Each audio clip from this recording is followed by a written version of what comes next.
안녕하세요, 발품 중고차입니다. 자, 오늘은 바로 옆에 있는 이 차량 아우디 A7을 가지고 왔습니다. 제가 가지고 온 A7 차량의 스펙은 바로 3.0 TFSI의 쿼트로 프레스티지 차량입니다. 이 차량 같은 경우는 12년식에 주행거리는 10만 9천 킬로 정도 뛰었던 차량이고요. 금액이 바로 무려 2,500만 원에 굉장히 저렴하게 나왔어요. 이제 신차 금액대는 1억이 넘는 금액이에요. 이 차 같은 경우는 2010년도부터 양산이 되었고 2011년도부터 한국에 정식 수입이 되어서 출시가 되었습니다. 보통 많은 분들이 GT라고 해요. GT라는 거는 편의성과 고성능을 줄임말입니다. 그 성능에 있어서는 승용차가 적합을 하고, 그리고 편의성에 대해서는 이제 SUV가 적합을 하다 보니까 이 두 가지를 잡은 것이 바로 GT 차량인데, 이 A7이 바로 GT로 나온 차량이라고 합니다. 이 차량 한번 둘러보실까요?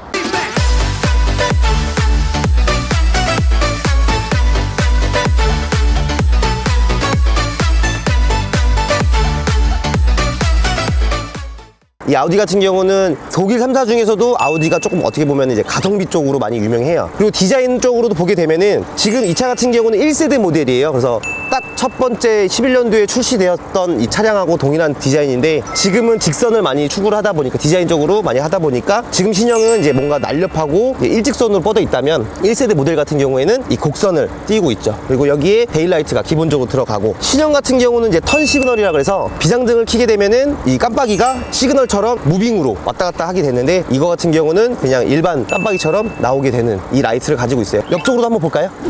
이 옆쪽으로 오게 되면은 바로 눈에 띄는 게 바로 휠이죠. 저는 차에서 휠이 제일 중요한 것 같아요. 사실 휠 같은 경우는 무려 20인치예요. 그리고 타이어도 미쉐린 타이어가 들어가게 됩니다. 전 사이즈가 큰 것도 마음에 들고, 문도 이게 압축도어예요. 압축도어가 뭐냐면 이렇게 문을 열고 닫았을 때 살짝 덜 닫혀도, 보이셨나요? 이런 식으로. 전 이 부분도 압축도어 옵션 굉장히 개인적으로 마음에 들어 합니다. 뒤쪽으로 보게 되면은 제가 처음에 말씀드렸던 이 GT 차량의 특징이 이 뒤쪽이 이렇게 해치백 스타일로 쭉 뻗어 있습니다. 그래서 트렁크를 열게 되면은 트렁크만 열리는 게 아니라 윈도우까지 같이 열려요. 이 GT 차량의 특이점이고, 이 뒤쪽에 보시게 되면은 이 차량 같은 경우는 스포일러가 장착이 되어 있어요. 무늬만 스포일러가 아니라 실제로 이제 열고 닫고 기능이 들어가 있고, 이 스포일러 같은 경우는 이 차량이 시속 130km가 넘어가다 보면은 자동으로 열리고, 그 이하 주행 속도일 때는 수동으로 열고 닫고 할 수 있습니다. 그리고 트렁크를 열게 되면은 아까 제가 말씀드렸던 것처럼 이렇게 윈도우까지 같이 열리는 방식입니다. 그리고 파워 트렁크도 장착이 되어 있기 때문에 파워 트렁크까지. 트렁크 같은 경우는 사이즈가 굉장히 크다 보니까 이 정도면은 그래도 한 골프백 3개 이상은 들어가지 않을까 예상이 하면 되네요. 그리고 트렁크 밑에 이 차량 같은 경우는 스페어 타이어까지 들어가 있고요. 그리고 트렁크도 굉장히 넓고 좋네요. 다음으로 실내 한번 들어가 보도록 하겠습니다. 자, 이렇게 실내로 들어왔습니다. 실내 같은 경우는 이제 이 A7 자체가 A6의 기반으로 제작이 되다 보니까 플랫폼이 또 같은 플랫폼이에요. 성능이라든지 실내 사이즈는 거의 비슷하다고 볼 수가 있어요. 일단은 이 차 같은 경우는 국산이랑 좀 다르게 추가 옵션이라든지 이런 게 없고, 등급에 따라서 옵션들이 정해져 있잖아요. 추가 옵션이. 이 차는 이제 프레스티지 등급으로 제일 좋은 등급이라고 볼 수가 있어요. 그리고 아우디가 이제 시동을 끄고 키게 되면은 내비게이션이 이제 들어갔다가 올라오게 되죠.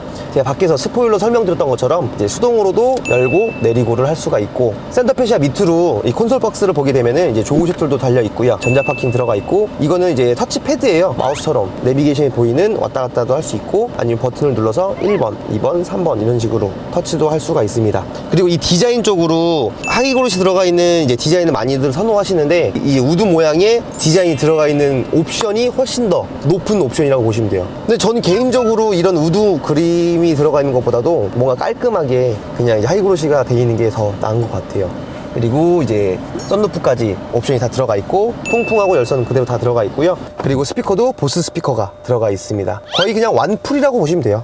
그리고 시트 같은 경우도 거의 보통 운전석에만 메모리가 있잖아요. 이 차 같은 경우는 이제 조수석까지 메모리가 들어가 있고, 그리고 이게 안마 기능이 있어요. 이 안마 버튼을 누르게 되면은 진짜 안마 의자랑 똑같이 지금 밑에서부터 이제 등까지 타고 올라서 이게 뒤에 안마를 해주는 그런 이제 또 기능까지 들어 있습니다. 이거는 타본 사람만 알 수 있습니다.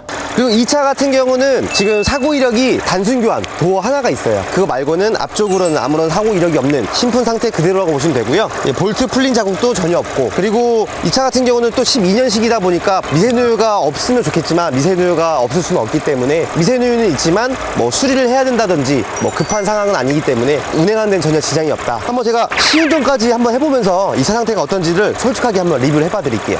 자, 이제 시운전을 한번 해보도록 하겠습니다. 일단 첫 스타트 느낌 좋아요. 지금 여기가 주차장이다 보니까 도로 포장이 상태가 좋지는 않은데, 저 개인 내피셜로는 그래도 아우디는 뭔가 잡소리가 좀 많다라는 느낌이 좀 있거든요. 근데 이거는 잡소리도 많지 않고 도로를 한번 달려보도록 하겠습니다. 등속 조인트 음며 이런 것도 물론 소모품 교환도 했고 리콜 대상 부품도 전부 다 리콜을 받아온 상태이기 때문에 그 전보다는 뭔가 좀 나아진 느낌이 나야 되는 게 정상이지만 체감상으로도 뭔가 느껴지니까 나쁘지 않네요. 솔직히 이 A7 3.0 가솔린 차량은 뭔가 이게 힘있게 쏘는 맛도 있고 고성능 차인데 이렇게 정속 주행을 한다는 게 조금 아쉽네요. 반응 속도도 이제 시원시원하고 괜찮고 코너링도 한번 돌아보도록 하겠습니다. 자, 이제 코너링까지 한번. 코너링도 괜찮고 느낌 아주 좋은데요. 돈만 있으면은, 제가 돈이 없어서 그렇지 돈만 있으면 진짜 다 사고 싶어요. 자, 오늘 저의 총평입니다. 이 아우디 A7 3.0 TFSI 콰트로 프레스티지 이 차량의 총평은, 같은 라인업으로는 이제 BMW 6 시리즈 그란 쿠페 차량과 이제 벤츠의 CLS 차량이 있는데, 그 독일 3사 차량 중에서는 당연 가성비 으뜸이고요. 그리고 이 차량의 가장 큰 메리트는 뭔지 아세요? 며칠 전에 아우디 서비스 센터를 가서 무상 점검을 다 받고 리콜 대상 리콜까지 다 받아내고 그리고 수리까지 다 됐다는 거예요. 그리고 바우처가 100만 원이 모두 살아 있습니다. 그래서 이 차를 구매하시는 분들은 바우처까지 함께 사용하실 수가 있습니다. 그렇기 때문에 이 차량 아우디 A7의 금액 2,500만 원 강력 추천드립니다.